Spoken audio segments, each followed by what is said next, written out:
Not only did I choose Lauren as my wife, but I also chose to become a father. Not by blood, but by choice. Jake. When I first held him in my arms, he was just 3 months old, and his little fingers wrapped around mine. Lauren, a tired single. Mother who had been left by his father, slept with his gentle breath across my chest. When a man who had vowed to love her left when duty called, I didn't think twice. I took over, not just as a provider for Lauren, but as the man raising her son. I met all of his milestones. I cleaned up his scraped knees. I was there on that frantic night when he spoke his first words, Dada. From that point on, I was his father. It was never about obligation. I never once hesitated because I loved Jake, as if he were my own flesh and blood. After we put Jake to bed, Lauren would smile at me while stroking my hair and whisper, "You are the only father he will ever need." I trusted her. I built my life on that belief. I worked hard to support our family, ensuring we had everything we needed. I was proud to be the person Jake could rely on. I walked him to school when he was old enough. When he had nightmares, he would crawl into bed, clutching my hand while gripping his backpack nervously. I would whisper, "I'm here, buddy. I'll always be here." His small body pressed between Lauren and me, safe. I taught him how to be a man, how to throw a football, how to ride a bike. I was there at every school function, every game, every father-son event that shaped his childhood. Even when he yelled at me, even when we argued, I still loved him. In moments of anger, he would shout, "You're not my real dad." But I knew he didn't mean it. Deep down, he still turned to me when he needed guidance. For 18 years, I watched him grow into a man preparing for the future, for college, for life. I was proud of myself, believing I had done everything right. I thought love was enough, that if I gave my whole heart, it would be returned. Lauren used to look at me and say, "You're a good man." She watched me play with Jake, carry him on my shoulders, comfort him through fevers. She would say, "Jake has the best father he could ever have," and I let those words become the foundation of my life. I never missed a mortgage payment. I worked tirelessly to give them a comfortable life.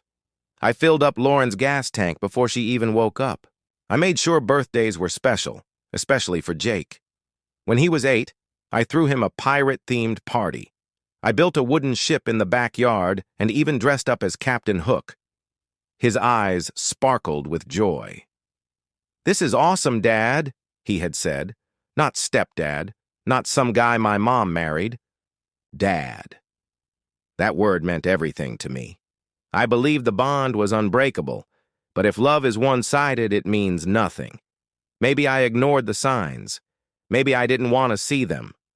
There was a moment, years ago, when Jake was 12.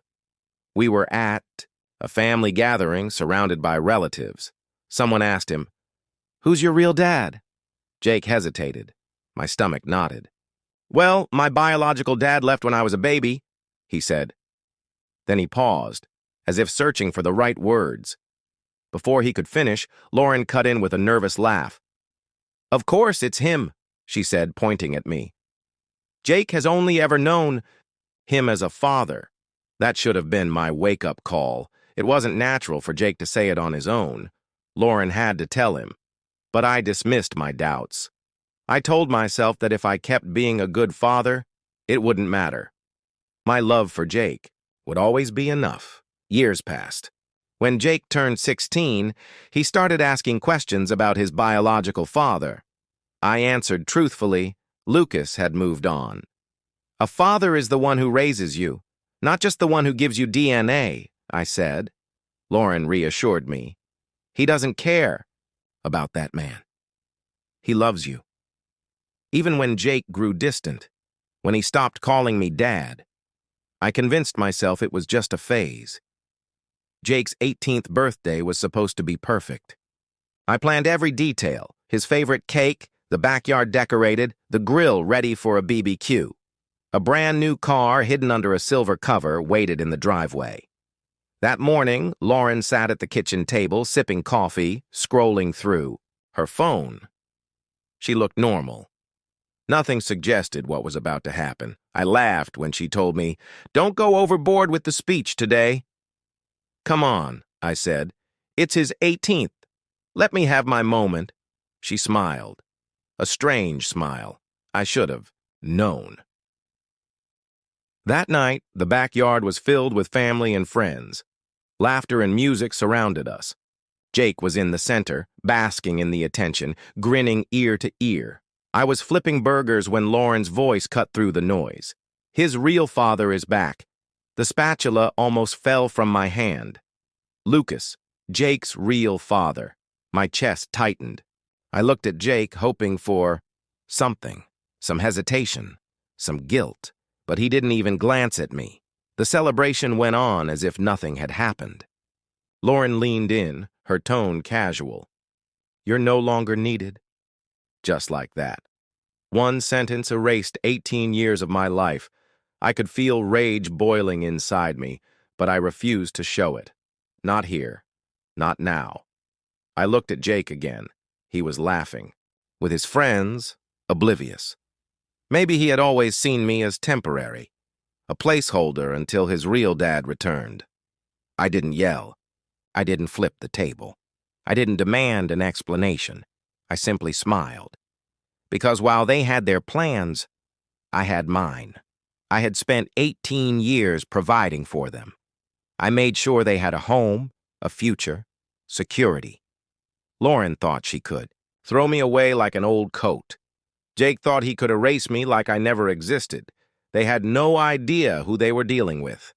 I steadied my heartbeat, took a deep breath, and turned to Lauren.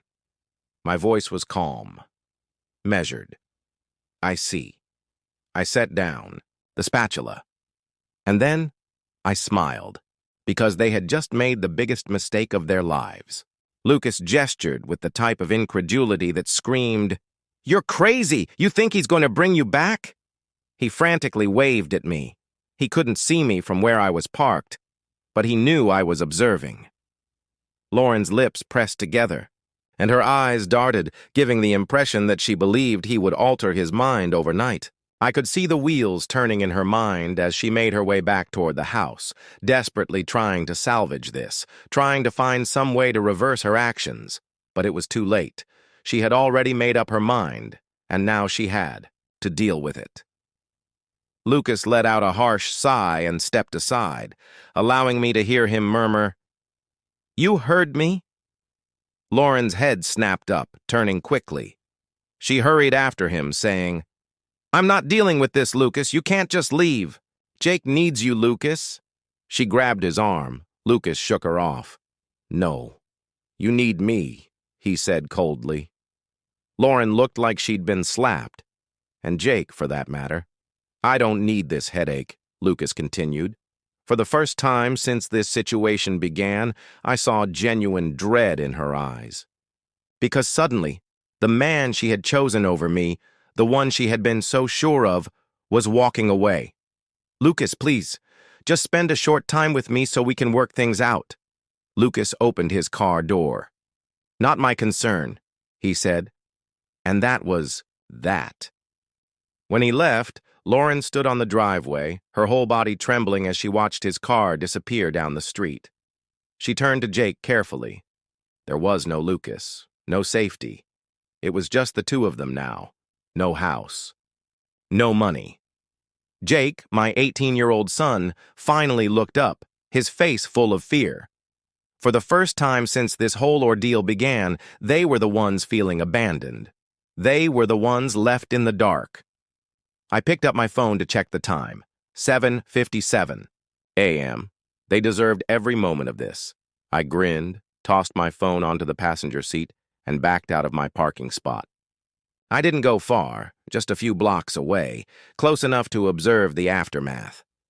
Lauren and Jake remained still, unmoving. I could only imagine the weight of their decisions falling on them like a ton of bricks. Jake had spent 18 years, believing he could discard me like an old toy and simply get a brand new one. But the brand new one, the so-called real father, had just left the area. Lauren had used me like a convenience, a backup plan for 18 years. She never thought twice about it. I was always there, no matter what. But now, no house, no money, no car, no backup plan. I watched as Lauren gripped her phone with shaking hands. In a panic, I could see exactly what she was doing, scrolling through her contacts, searching for someone to call. She called me first. I let it ring. She tried again, and again.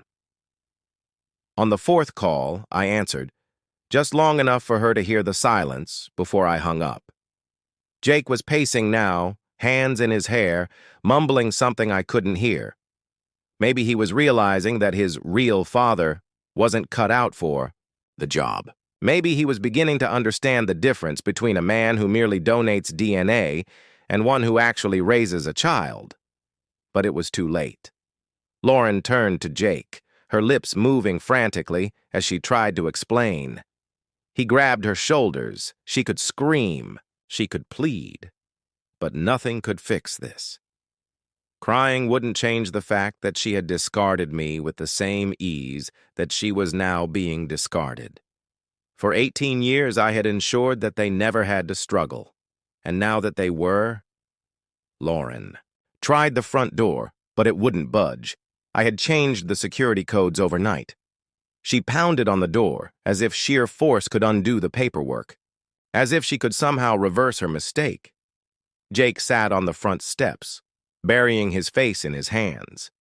He wasn't the confident 18-year-old who had thrown me out last night. He wasn't the same kid who had dismissed me without hesitation. I should have felt sorry for him. He was just a young man coming to terms with the consequences of his choices. But I didn't. Lauren finally gave up, sitting beside Jake, wrapping her arms around herself in the cold morning air. She had never lived with insecurity before. She had always had a roof over her head, food in the fridge, bills paid on time. She had taken it all for granted. Now, no safety net, no plan, and no me. I watched them for an hour before making my next move. I pulled out my phone and sent a text. You made your decision last night. Now you have to live with it. I meant every word. Then I left. Lauren called nonstop. For 3 days, leaving voicemail after voicemail, each one dripping with desperation. Jake sent brief, cautious texts. Not outright apologies, but clearly testing the waters. I didn't reply. I let them stew. For 18 years, I had provided them with security, stability, and a trouble-free life. They had discarded it the moment someone else arrived. Now? They were feeling what it was like to have nothing, and I was relishing every second.